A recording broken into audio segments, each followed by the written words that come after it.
안녕하십니까. 넘버원 재테크 채널 투자캐스터 인사드리겠습니다. 오늘의 주제를 말씀드리기 전에 전 회차를 잠깐 요약하겠습니다.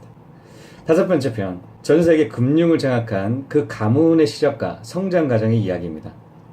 어떻게 부를 늘렸고 지켰으며 그리고 그 부를 늘려서 어떤 방식으로 살고 있는지 사실적으로 디테일하게 보여주고 있죠. 자, 재테크 7분 책 읽기 여섯 번째 시간은 서울대에서 누가 A+를 받는가입니다.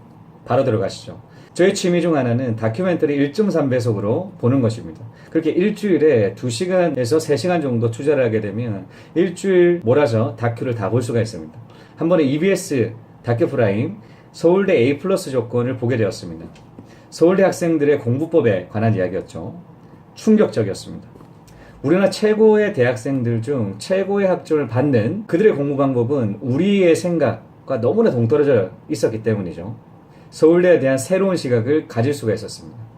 서울대에 대한 환상을 가지고 있었는데 무참히 깨졌죠. 이 다큐에서 나왔던 당시 서울대 학습법 이혜정 교수는 다큐뿐 아니라 책으로 발간했었다는 사실을 알고 바로 사서 읽어보았습니다. 그 이야기입니다. 전체적 소개입니다. 그 서울대 학습법 센터 이혜정 교수는 연구 주제를 정했습니다. 처음 연구를 했던 목적은 순수했죠. 아무래도 우리나라 최고의 대학교 입학한 학생들 중 3학기 연속 최고의 성적을 받은 그들의 공부 방법을 분석하는 것이었습니다. 그리고 그 공부 방법을 알려서 우리나라 전체 공부 스킬 수준을 높이는 목적이었습니다. 그렇게 연구를 시작합니다. 3학기 연속 평점 A 이상인 서울대 학생들의 동의를 얻어 인터뷰를 시작하죠. 하면 할수록 서울대 학습법을 알리겠다는 처음 취지는 정말 다르다는 것을 알게 되죠. 최우등 학생의 87%의 공통점을 발견합니다. 하나같이 학점 좋은 서울대생 공부 방법은 같았습니다. 교수가 했던 말을 녹음하거나 똑같이 적어서 똑같이 외우고 똑같이 쓴다입니다. 심지어 교수가 했던 농담이라든가 헛기침도 필기 내용이 들어간다고 합니다. 말 한마디 놓치지 않고 다 쓴다는 것이죠. 그렇다면 질문할 것입니다. 그렇지 않은 서울대생은 없냐고, 비판적이고 창의적인 친구들은 있지 않냐고. 그들은 답하죠. 있긴 있는데 그런 친구는 학점이 낮아요. 한 인터뷰를 응했던 학생도 그런 비판적인 사고를 가졌던 적이 있었다고 합니다. 처음 서울대 입학해서 아무래도 우리나라 최고 대학까지 왔으니까 중고등학교 때의 주입식 학습법을 버리고 비판적으로 수업을 듣고 질문하고 했더랍니다. 근데 성적이 좋지 않더랍니다. 그래서 하나같이 이런 과정을 거칩니다. 첫 번째, 성적이 좋지 않습니다. 두 번째, 성적이 좋지 않으니 이제껏 성적 잘 받아왔던 삶에 익숙한 그들에게 자괴감을 느끼게 합니다. 세 번째, 자신의 비판적이고 창의적인 공부 방법을 버립니다. 네 번째, 그리고 예전에 받아 적고 외워서 시험 치는 수동적인 공부 방법으로 되돌아갑니다. 참 재밌죠? 그리고 이혜정 교수는 서울대 조사만 그치지 않습니다. 미국 최우등생 학생들의 공부 방법도 이와 마찬가지인지 인터뷰를 시작하죠. 결과는 어땠을까요? 한국과 정반대로 나타납니다. 그들은 자신 스스로 공부해서 원리를 찾아내는 방식에 집중했습니다. 비판적이고 창의적인 사고를 확장하는 데 의미를 두죠. 그래서 한국의 공부 방법에 대해서 어떻게 생각하는지 물어봅니다. 그들은 답하죠. 그렇게 공부하면 남는 것이 없다. 딱 잘라 얘기합니다. 서울대 학생 인터뷰 내용을 보시죠. 법과 학생이 말합니다. 제가 예전에는 중요한 내용만 골라 필기했거든요. 그러다가 시험에 크게 당했어요.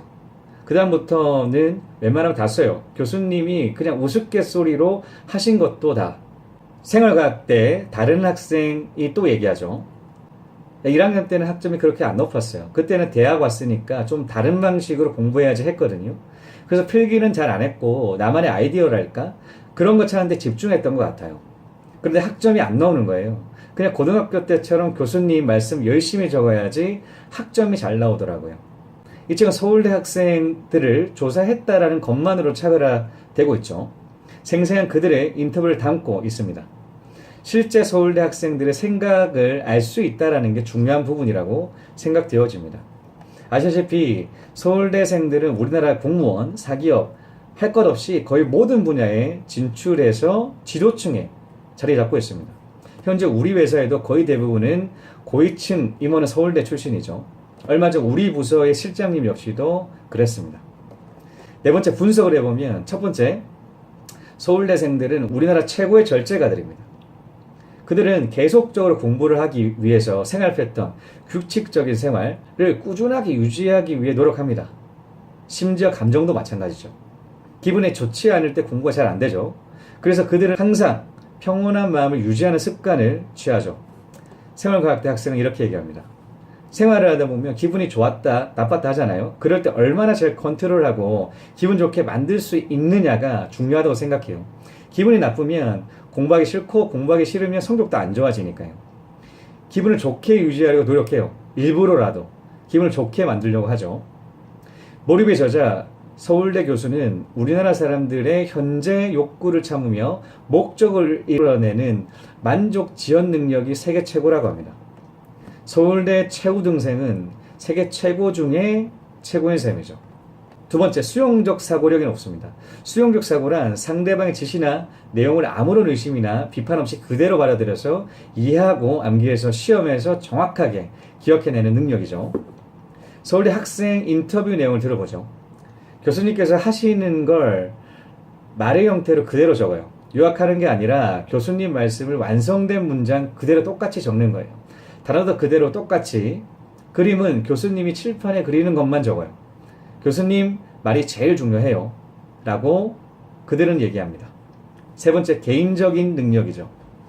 팀 프로젝트를 예를 들면 공동 작업이지만 서울대 최우등생들은 자신 혼자 뚝딱 만들어 자료부터 발표까지 1인 다역을 한다고 합니다. 그 이유는 의견이 맞지 않은 사람들과 논쟁을 피하기 위해서죠. 의견이 다른 사람들을 설득하는 것을 포기하는 이유가 이 과정이 시간 낭비로 여겨지기 때문이라고 고백합니다. 혼자 공부하며 익숙한 그들에겐 어쩌면 당연해 보일 수도 있겠네요. 개인적인 목표인 학점을 위해 협동을 포기를 하는 거죠. 어떤가요? 자, 우리나라 지도층에 머물러 있는 그들의 사고를 간접적으로 알 수 있죠. 탈북자 피아니스트는 재미난 말을 합니다. 그런데 남조선에서는 말입니다. 피아노를 치는 것이 어떻게 다 그렇게 똑같습니까? 각자 다른 자기 음악을 하는 게 아니라 하나같이 똑같이 치길래 알아보니 다들 한 교수의 제자더군요. 남조선에서는 선생과 똑같이 치는 게 잘 치는 것인가 봅니다. 자, 정리하겠습니다. 왜 제가 이 서울대 A+ 조건을 재테크 책 속에 넣었을까요? 사회 지도층은 서울대생입니다.